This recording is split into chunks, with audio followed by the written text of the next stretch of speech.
Assalamu alaikum. Our discussion today is about gout. Let's start with a definition and an overview. So, what is gout? If we want to summarize gout definition in 2 words, they will be hyperuricemia, increased uric acid within the serum, and inflammation. 2 keywords that we are supposed to have in mind every time we think about gout. So, gout is an inflammatory disease resulting from hyperuricemia. According to this definition, we are supposed, in our discussion, to start with hyperuricemia, Mr. Uric Acid. We are supposed to start from here, hyperuricemia, and to reach inflammation somewhere. We will see where exactly and how it occurs. This inflammation will absolutely lead to the clinical manifestations.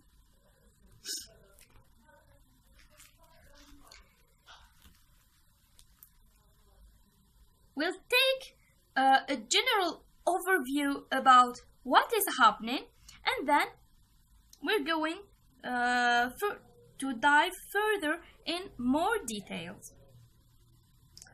We said hyperuricemia, blood circulation. In the blood circulation we have increased uric acid levels. Here it is. Blood is going everywhere. We're going to take 2 derivations of the blood circulation. We have a lot of uric acid molecules here. A lot of uric acid molecules are going to have a party within the extracellular compartment. They are going to join hands to dance. You know, a lot of people make party. A lot of uric acid molecules have the right to have a party too within your body. Uric acid aggregation, joining hands, this will lead to crystal formation. Crystals are needle-shaped because, like this schematic way to represent uric acid molecules, they are really taking a longitudinal disposition, adding molecules from both ends to form these needle-shaped crystals. Crystal formation. These crystals are going to be deposited within tissues. Once deposited, they will lead to inflammation. They have a pro-inflammatory characteristics that will initiate inflammation. So here, hyperuricemia, uric acid will crystallize, form crystal formation, then crystal deposition within tissues. What tissues? We have here 2 particular tissues where uric acid crystals are going to be deposited. Joints and kidneys.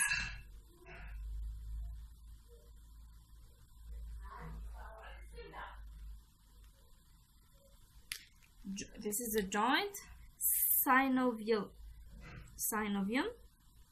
some articular cartilage here, and crystals are going to deposit here within the joint in the synovium and in the cartilage, the articular cartilage, in the kidney, in the interstitial tissue, and in the tubules. So here, once deposited, there will be inflammation. So it's true that gout is an inflammatory condition that will lead to resulting from hyperuricemia. We started from hyperuricemia here, crystal formation, hyperuricemia, crystal formation, crystal deposition, third step, and then inflammation, which will lead to clinical manifestations. Now, uric acid crystals, when deposited and in the joint, and once the inflammatory response is initiated, this is gout. When they are deposited and cause inflammation in the kidney, we can have uric acid nephrolithiasis within the tubules, or another condition which is gouty nephropathy within the nephrons. Well, and since here we have seen that increased uric acid is within the serum, within the blood, and blood can go everywhere, eventually crystal deposition can occur everywhere, but lately, and they will, in this case, we talk about tophi. So, a small recapitulation. We have crystal uric acid crystals in the joint, gouty arthritis in the kidney,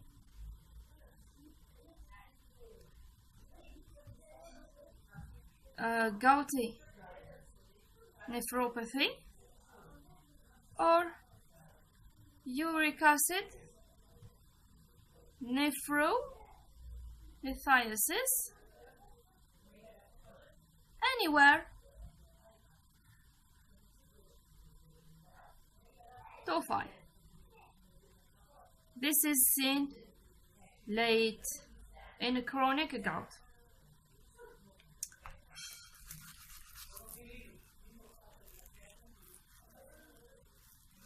We said gout, inflammatory disorder, inflammatory disease resulted from hyperuricemia, increased uric acid within the serum,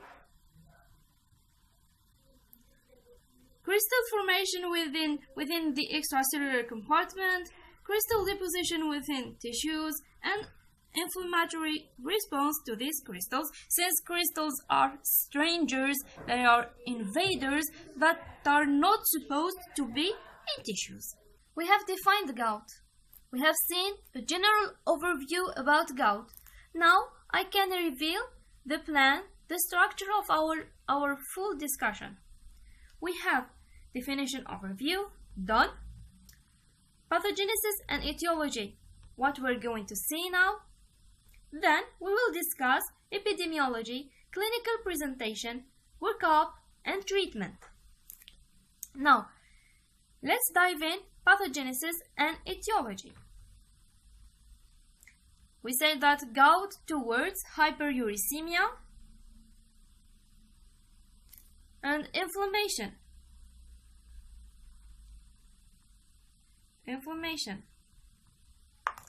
Hyperuricemia will lead to crystal formation. Crystals formed will be deposited into the tissues. Their deposition in tissues will initiate an inflammatory response. So, here we have hyperuricemia, increased levels of uric acid within the serum. Crystals will be formed somewhere in the extracellular compartment.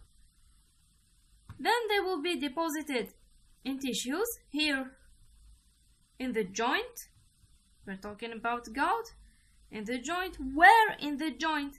In the synovium and the articular cartilage. It is always important in the matter of pathogenesis to always ask about where are we and when are we? Where and when? Where does this happen and when does it happen? It's important to have a spatio-temporal orientation, to be oriented in time and space. So, gout, 2 words, hyperuricemia, inflammation, pathogenesis, 2 questions, to be oriented in the time and space, where and when. Then, the inflammatory response against these deposited crystals, which will give us the clinical manifestations. What we're going to see, we're going to talk about crystal formation, how from hyperuricemic state crystals will be formed. Then, from these crystals that are formed, where they deposit and how they deposit, and some details about that. Then we'll talk about the inflammatory response to these crystals, and we're going to finish the pathogenesis section with etiologies, the conditions that precipitate hyperuricemia. Okay, so before starting crystal formation part, let us talk a little bit about uric acid. Since the beginning, we are talking about hyperuricemia. Let us first meet with Mr. Uric Acid. Who is Mr. Uric Acid and where does he come from? Uric acid is an end metabolism of purines in humans. So, calm down. I'm not going to ask you to learn it by heart. Just follow me. We are in humans. Humans.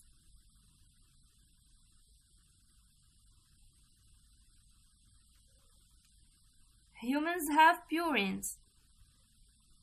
Purines are nitrogenous bases that we find in nucleic acids.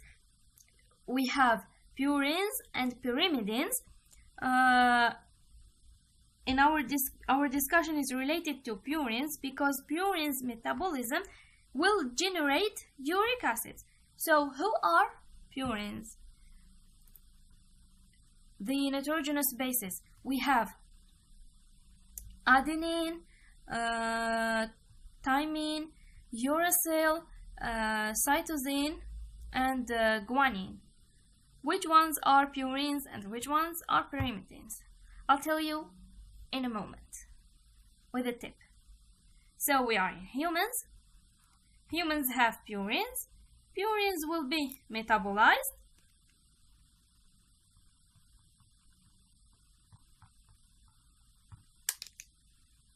And their metabolism will give end products.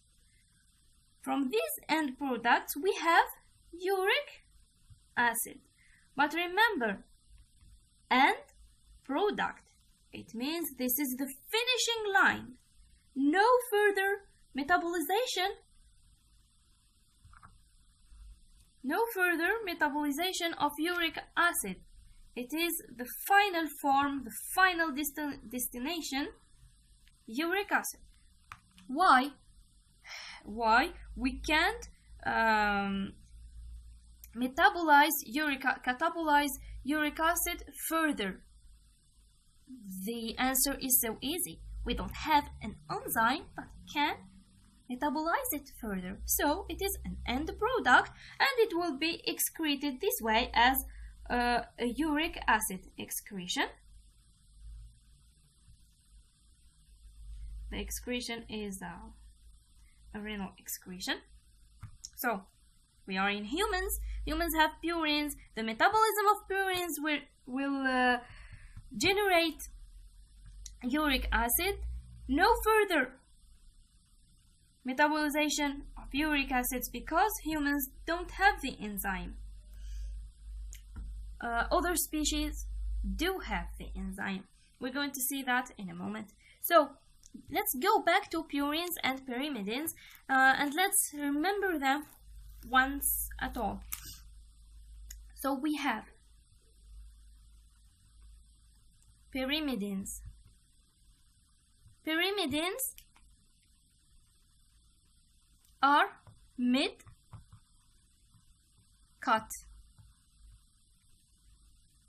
and purines, this is a mnemonic. This is a mnemonic, and purines are purely gathered.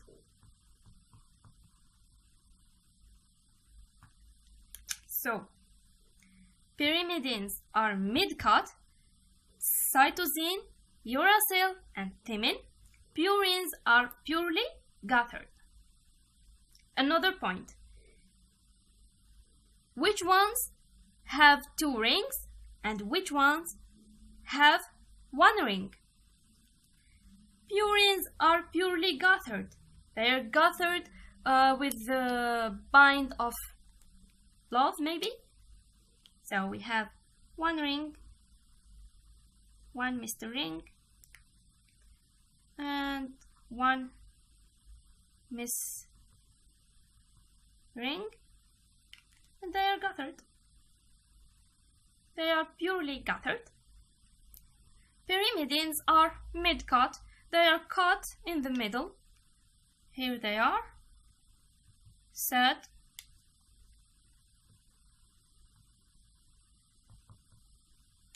Because they are mid-cut.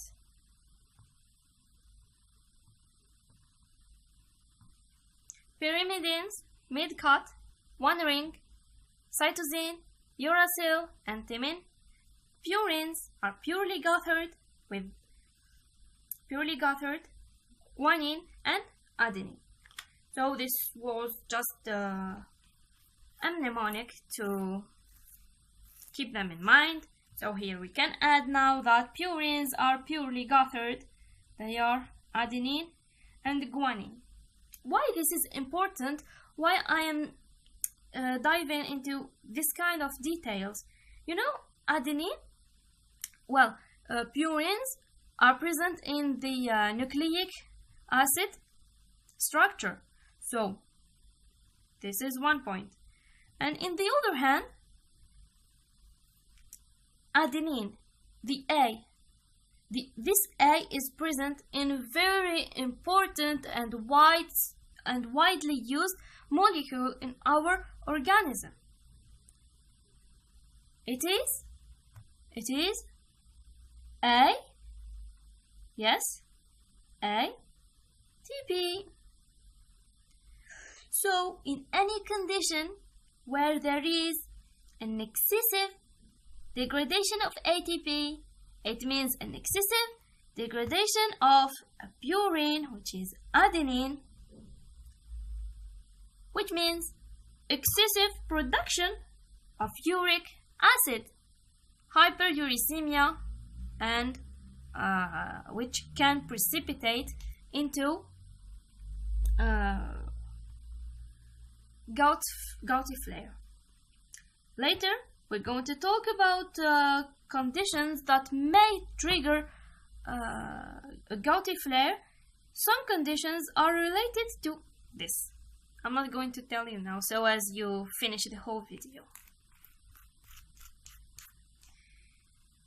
So, we are in humans, purines metabolism to give uric acid as an end product, because humans don't have the enzyme to further metabolize it. In other species,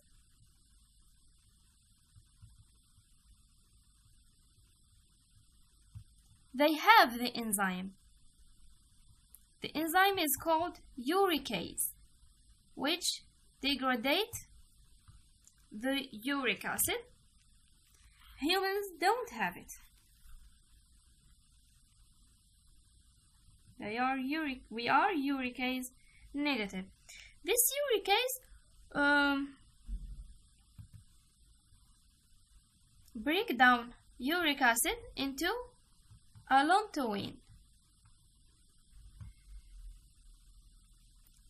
In the other species that have uricase, the end product is going to be allantoin, whereas in humans, the end product is going to be uric acid.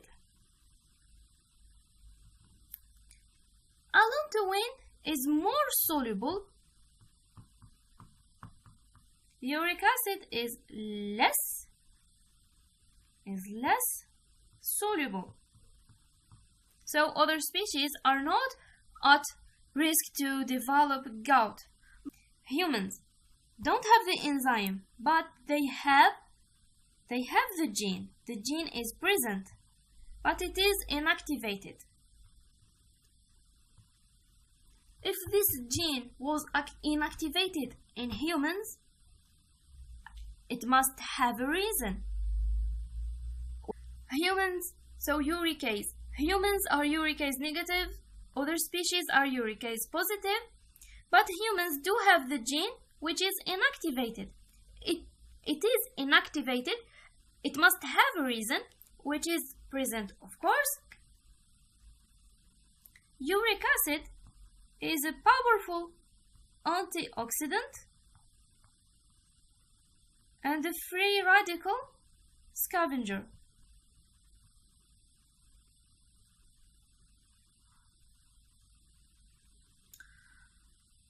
So, uric acid as an end product makes humans more susceptible to gout, but throughout their lives, it gives them antioxidant and free radical scavengers characteristics to protect them from oxidants and free radicals. Whereas in other species, the end product is allantoin, which is more soluble but not an antioxidant and not a free radical scavenger.